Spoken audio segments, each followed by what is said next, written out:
In the kingdom of Eldoria, King Anand ruled with immense wealth and power. Despite his riches and the loyalty of his people, he was incredibly lazy. He spent his days lounging on his golden throne, enjoying grapes fed to him by servants. Though he often dreamed of grand adventures, he never acted on them. His ministers urged him to govern actively, but he dismissed them, saying, "Why bother when I already have so much?"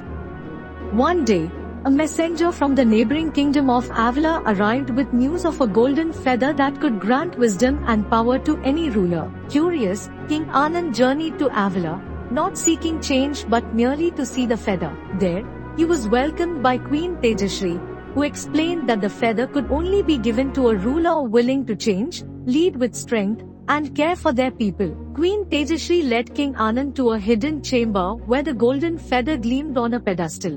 When King Anand touched the feather, the room darkened, and a voice echoed, saying he was not ready. The voice explained that true power came from leading with integrity, effort, and care for others. For the first time, King Anand felt discomfort and realized he had forgotten what true leadership meant. Returning to Eldoria, King Anand changed. While still enjoying the comforts of his palace, he began visiting his people, listening to their concerns, and making decisions with their well-being in mind. When a great storm flooded Eldoria, King Anand led the effort to save his people and rebuild the kingdom. A year later, Queen Tejashri visited Eldoria and saw the transformation. The kingdom flourished, and the people spoke highly of their king.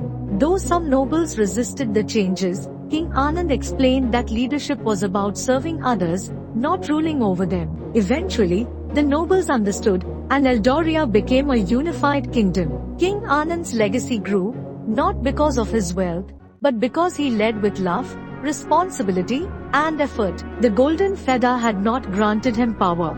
It had shown him that true leadership came from within. Eldoria thrived, forever changed by the transformation of a once lazy king into a wise and dedicated ruler.